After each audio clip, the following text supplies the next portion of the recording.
Hello everyone. पिछला जो हमारा लेक्चर था वो बच्चों आप सभी जानते हो कि प्रैक्टिकल्स के बारे में हमारी एक सीरीज़ चल रही है जिसमें हम एमएससी में जो आपका स्पेशल पेपर है उसका जो पेपर है आपका सेम थर्ड में जो चलता है एनवायरमेंटल बायोलॉजी, उस एनवायरमेंटल बायोलॉजी के जो प्रैक्टिकल्स हमारे पास हैं उसमें से अभी हम जो फील्ड में हम जाकर प्रैक्टिकल्स करते हैं उनके बारे में आपको जानकारी दी जा रही है। इनसे पहले वाले जो दोनों लेक्चर थे, एक में हमने फ्रीक्वेंसी कैसे निकालते हैं उसके बारे में हमने जाना था, और उसके बाद रिलेटिव फ्रीक्वेंसी हम कैसे निकालते हैं, किस तरह से रिलेटिव फ्रीक्वेंसी को हम फाइंड आउट करते हैं और क्यों उसकी हमें आवश्यकता होती है, उस प्रैक्टिकल के बारे में हमने जानकारी प्राप्त की थी। आपको हमने लेक्चर अपलोड किया था सभी के लिए। उसी में आज हम डेंसिटी का जो प्रैक्टिकल है, किस तरह से हम डेंसिटी निकालते हैं उसके बारे में आज हम डिस्कस करेंगे। हमारा जो ऑब्जेक्ट है प्रैक्टिकल में, सबसे पहले बात आती है कि हमारा ऑब्जेक्ट क्या है, what is the object of our practical. ये जो हमारा ऑब्जेक्ट है, the object is find out the density of herbaceous species growing in the college campus by quadrat method.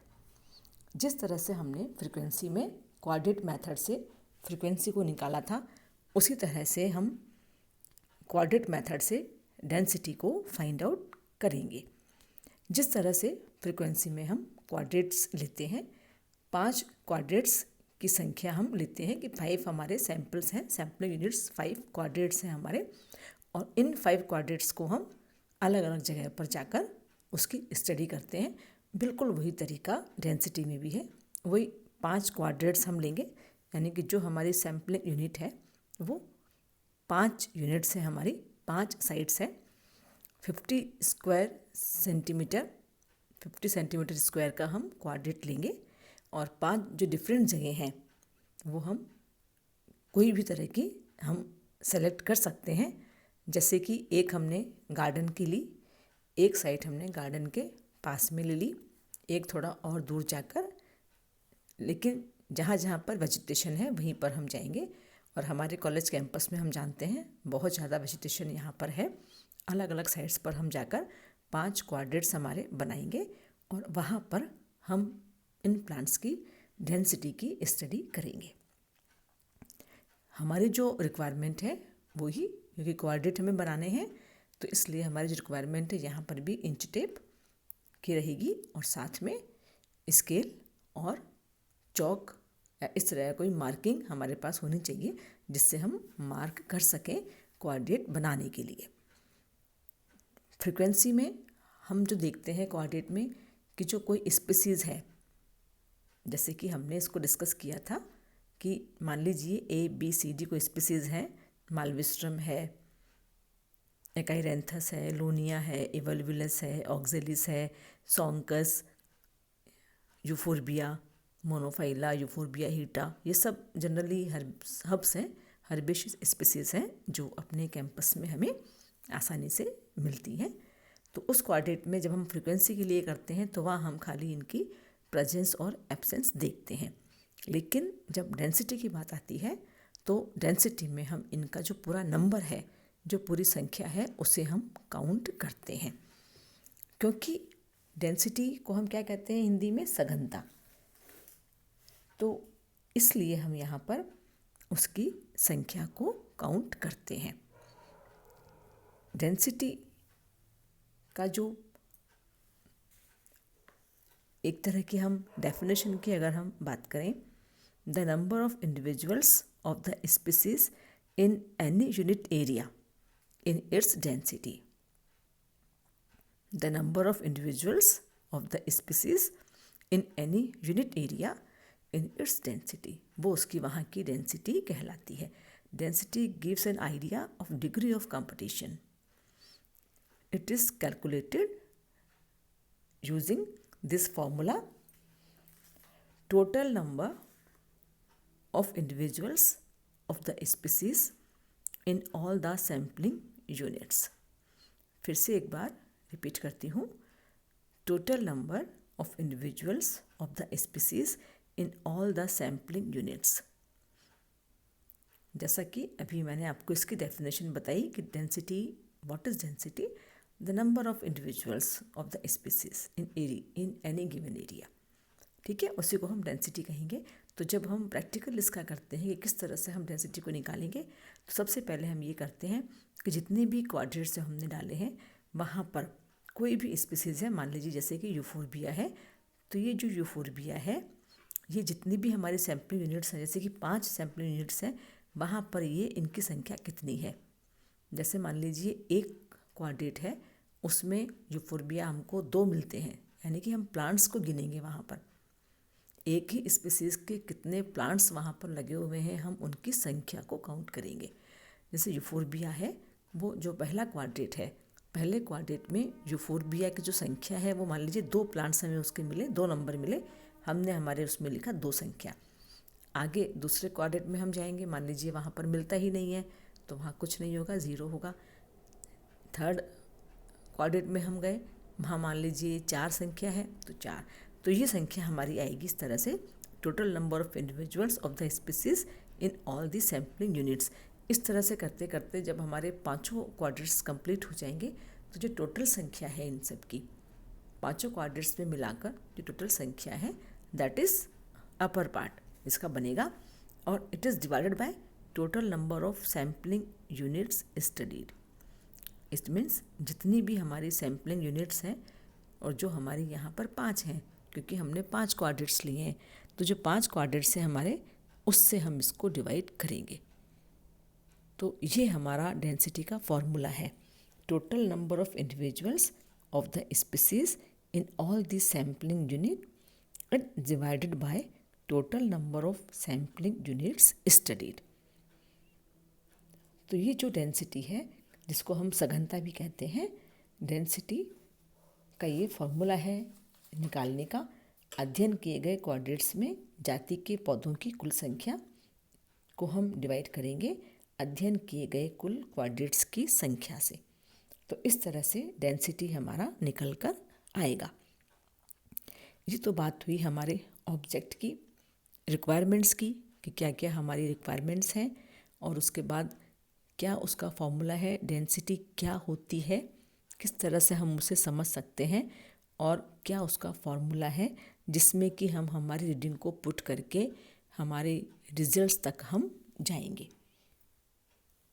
इसके बाद जब हम फील्ड में चले गए, हमने अलग अलग जगह पर जाके 5 क्वाड्रेट्स हमने तैयार किए, और वहाँ पर स्पीसीज़ को देखा, उनका नंबर काउंट किया.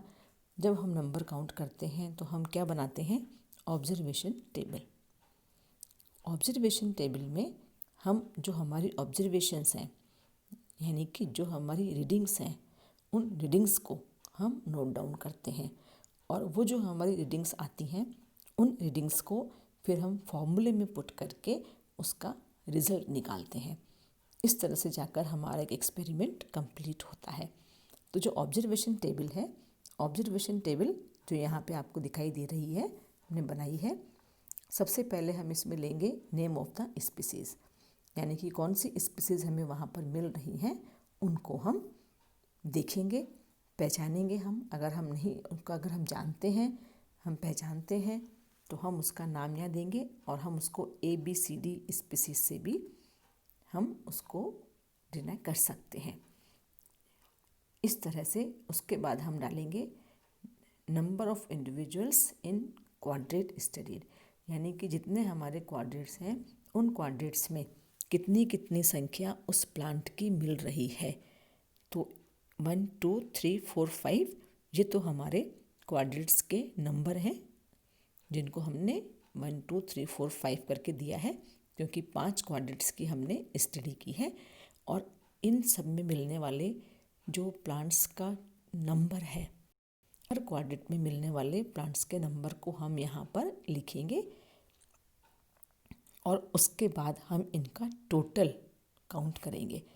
अब जैसे मान लीजिए A स्पीसीज़ है, तो A स्पीसीज़ हमको नंबर 1 वाले क्वाड्रेंट में उसका एक ही प्लांट मिला, तो हमने यहाँ पर 1 लिखा,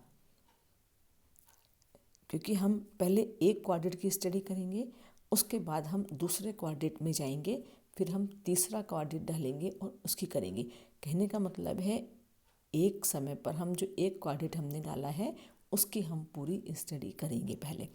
तो जो 1 नंबर वाला क्वाड्रेंट है, मान लीजिए उसमें जो ए स्पीसीज़ है उसकी संख्या 1 है, जैसे कि मालवेस्ट्रम है, तो मालवेस्ट्रम का एक ही पौधा, एक ही प्लांट हमें वहाँ मिलेगा, तो हमने वहाँ लिखा 1।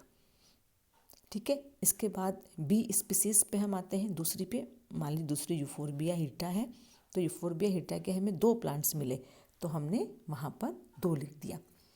सी स्पीसीज़ क्योंकि हमें आगे मिल गई है इसलिए हमें लिखना पड़ा है। ठीक है, पहले क्वाड्रेंट में मान लीजिए उसका कोई प्लांट ही हमें नहीं मिला है, तो हम वहाँ पर माइनस से शो करेंगे। और यहाँ इसलिए हमने लिखा है कि आगे जो क्वाड्रेंट थे हमारे, वहाँ पर ये स्पीसीज हमें मिली है, इसलिए हमें नेम ऑफ द स्पीसीज में इन सबको शो करना पड़ेगा। फिर जो डी स्पीसीज है, मान लीजिए ये लोनिया है, सोंकस है, any one of the species, इसकी जो टोटल संख्या है प्लांट्स की वो 2 है वहाँ पर, तो हमने यहाँ पर 2 लिखा।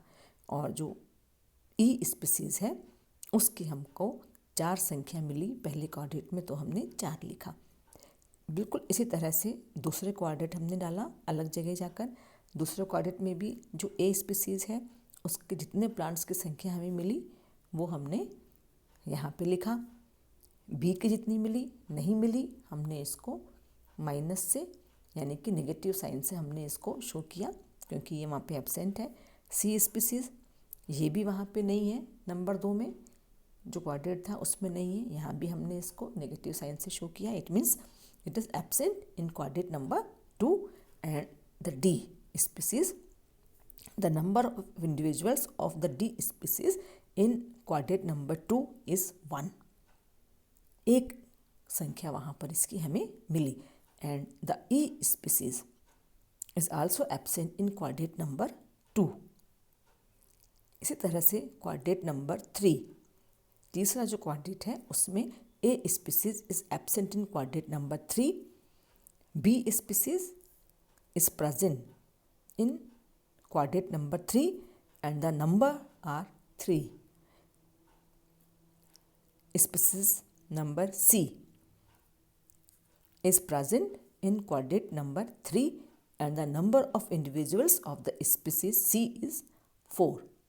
इसी तरह से species D is also present in quadrant number 3 and the number of individuals of D species are 3. Species E is also present in quadrant number 3 and the number of individuals of E species are 5. तो इस तरह से हम देख रहे हैं कि जो E स्पीसीज़ है वो भी 3 वाले क्वाड्रेंट में प्रेजेंट है और उसकी संख्या 5 है। इस तरह से हम पूरी जो स्पीसीज जितनी भी हमें मिली है 5 क्वाड्रेंट्स में उनको देखेंगे और यहाँ पर हम उनका नंबर काउंट करके लिखेंगे। जैसे कि ए स्पीसीज़ को हमने पहले वाले क्वाड्रेंट में 1 लिखा हुआ है, इसका मतलब इसका एक ही प्लांट वहाँ पे था। दूसरे क्वाड्रेंट में इसके हमें 2 प्लांट्स मिले, उसके बाद तीसरे में नहीं मिले, चौथे में हमें 3 प्लांट्स मिले इसके, और 5वें क्वाड्रेंट में हमें इसकी संख्या 5 मिली।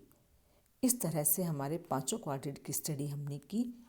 फिर जो नेक्स्ट कॉलम है हमारा वो है total number of individuals of species. जितने भी इंडिविजुअल्स यहाँ पे हमें मिले हैं उनका टोटल नंबर, क्योंकि यही टोटल नंबर हमारा फॉर्मूले में हमें पुट करना है। तो इस तरह से 1 + 2 + 3 + 5 = 11 कुल जो नंबर आया है ए स्पीसीज़ का 5 क्वाड्रेंट्स में मिलाकर वो है 11। इसी तरह से जो बी स्पीसीज़ है, the total number of individuals of B species is 9। The total number of species C is 12। The total number of species of D is 9। The total number of species E is 15। ये total number है species का 5 quadrant में मिलाकर जितनी संख्या इनकी present है उसको हम टोटल करेंगे। अब हम इसको फॉर्मूले में पुट करेंगे। फॉर्मूले में हमने क्या देखा था कि फॉर्मूले में आप देखिए फॉर्मूला जो है इसमें है total number of individuals of the species in all the sampling units. तो अभी हमारा जो पहली स्पीसीज का 11 टोटल जो निकला था काउंट, 11 काउंट था। 11 इज डिवाइडेड बाय 5 से क्यों डिवाइड कर रहे हैं? क्योंकि हमारी जो सैम्पलिंग यूनिट्स थी, टोटल जो क्वाड्रेट्स थे दे आर 5। तो 11 is divided by 5 equal to 2.2। तो इस तरह से 11 टोटल काउंट है, 11 इज डिवाइडेड बाय 5 क्योंकि 5 हमारी सैम्पलिंग यूनिट्स थी। 11 is divided by 5 equal to 2.2। इसी तरह से 9 टोटल काउंट है, 9 is divided by 5 equal to 1.8। ये निकल के आ रही है हमारी डेंसिटी की वैल्यू। 12 जो सी स्पीसीज है, total number of count 12 is divided by 5 equal to 2.4। 2.4 is the density of C species। इसी तरह जो D species है, टोटल नंबर 9 है, 9 is divided by 5 and the value is 1.8 density value।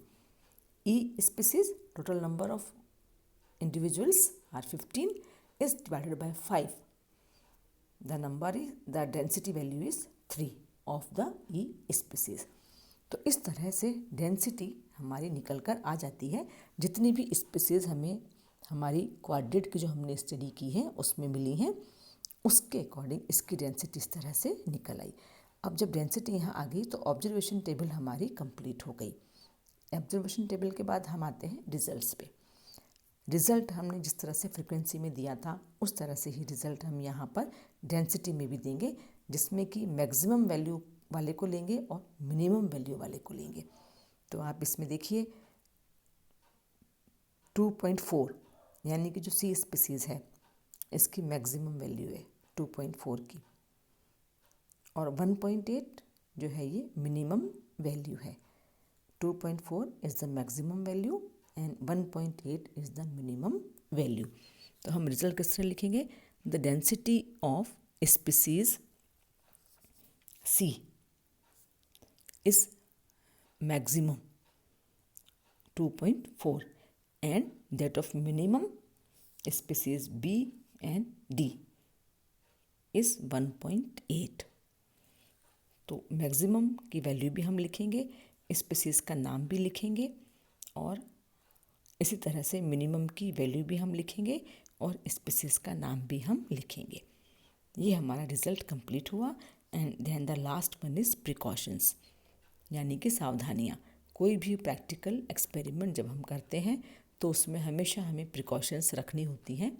Precautions रखते हैं तो हमारे रिजल्ट्स एक्यूरेट आते हैं, सही रिजल्ट्स आते हैं। इसलिए जो भी हमने यहाँ पर प्रिकॉशंस हमारी बरती हैं, जो हमने प्रिकॉशंस रखी हैं, वो प्रिकॉशंस हम यहाँ पर लिखेंगे। तो इस तरह से डेंसिटी जो हम फाइंड आउट करते हैं किन्हीं भी हर्बेशियस स्पीसीज़ की क्वाड्रेट मेथड से, वो किस तरह से निकालते हैं, उसको आज हमने इस लेक्चर से जाना है।